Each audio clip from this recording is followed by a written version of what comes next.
के शर्मा जी, ये तो बड़ी हास्यास्पद सी बात है कि सरकारें शिवाजी के नाम पर बनती हैं, लेकिन शिवाजी के मंदिर का ये हाल है। इसके लिए कौन जिम्मेदार है सर? इसको समझने की ज़रूरत है अनुराग जी कि अभी जब वहाँ एक मांग उठी, और यह मांग तब उठी जब औरंगज़ेब जो एक क्रूर शासक था, जिसकी प्रशंसा के गीत, जिसकी स्तुति गान सपा के एक विधायक ने किया, और कांग्रेस के भी पार्टी के, और ये जो विशेषकर ये जो गठबंधन जो इनका बना है, इंडिया गठबंधन, इसके तमाम नेता कई बार जो है औरंगजेब को लेकर उसके महानता के गुण गाते रहे हैं।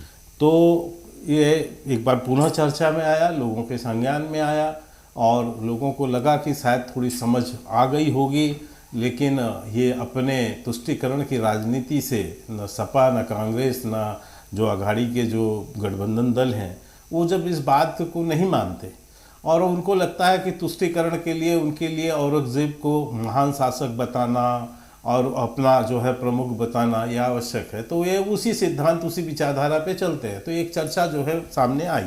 अब उस पर एक डिमांड वहाँ पर आम जनता की ओर से, अब क्योंकि धीरे धीरे मैं ये मानने लगा हूँ कि 2014 के बाद जिस ढंग से एक हिंदू जनजागरण हुआ है, हिंदुत्व की विचारधारा के प्रति लोगों को एक विश्वास बढ़ गया। इसलिए विश्वास बढ़ा कि पहले आप जानते थे कि कितना अत्याचार हिंदुओं पर हुए हैं, तुष्टीकरण की राजनीति को लेकर किस किस तरह से हिंदुओं के अधिकारों को इस दबाने के लिए कांग्रेस पार्टी और तमाम पार्टियों ने भरसक कोशिश किया है।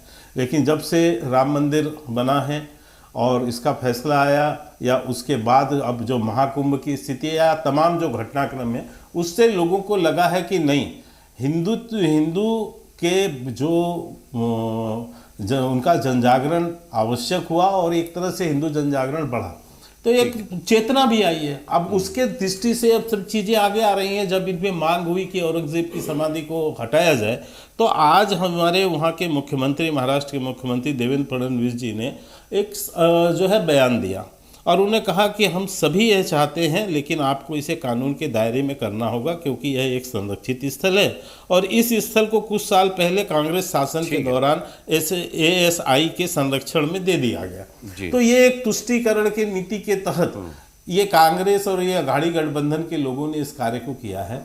तो अब इस पर लोगों का ध्यान भी गया, उन्होंने क्या किया, और फिर बीजेपी और शिवसेना ने क्या किया, उस पर भी मैं आऊंगा के शर्मा जी। लेकिन अश्विन पांडे हमारे साथ जुड़ चुके हैं सिंधुदुर्ग से। अश्विन का रुख करेंगे। अश्विन, अब ये बहस बड़ी हो गई है, क्योंकि यहां शिवाजी महाराज की उपेक्षा का सवाल है, सवाल औरंगजेब की कब्र का नहीं है। अब सवाल शिवाजी के सम्मान का है। क्या कह रहे हैं वहां के लोग?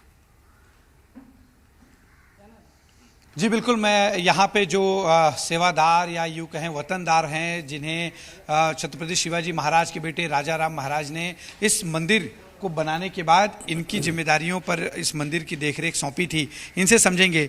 देखिए, औरंगजेब को जिस तरह से 2 लाख रुपए उसकी कब्र को संभालने के लिए दिया जा रहा है, महज 6,000 रुपये इस मंदिर और आसपास के दूसरे मंदिरों को संभालने के लिए दिया जा रहा है। इस उपेक्षा पर आप क्या कहेंगे? ये जो बहुत टुटपुंजी अनुदान है, महाराष्ट्र गवर्नमेंट के पास से मिलता है, लेकिन कब्र को अगर इतना मिल रहा है, तो जिन्होंने ये पूरा हिंदुस्तान में स्वराज्य स्थापन किया, उनके मंदिर के लिए अगर इतना कम मिल रहा है, ये बहुत दुर्दैवी बात है।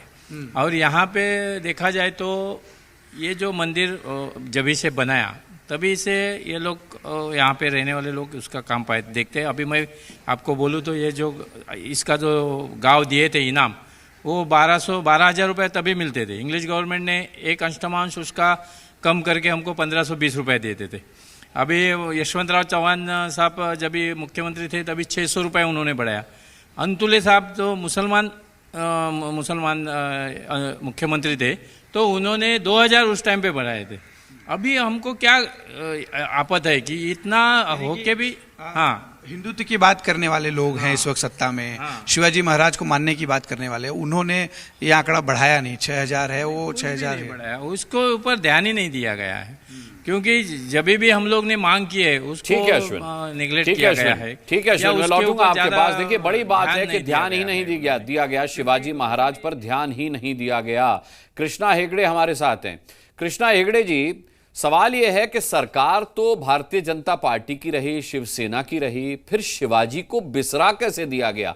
क्या कांग्रेस, एनसीपी और विपक्ष की जब सरकारें रहीं देश में, जब कांग्रेस और यूपीए की सरकार रही, क्या उनके सर पर ठीकरा फोड़कर, क्या उनके नाम पर पर्ची फाड़कर इस आरोप से बचा जा सकता है कि इतने सालों से महाराष्ट्र में भारतीय जनता पार्टी की और शिवसेना की सरकार रही, लेकिन आपके सामने है वहां के सेवादार जो कह रहे हैं वो?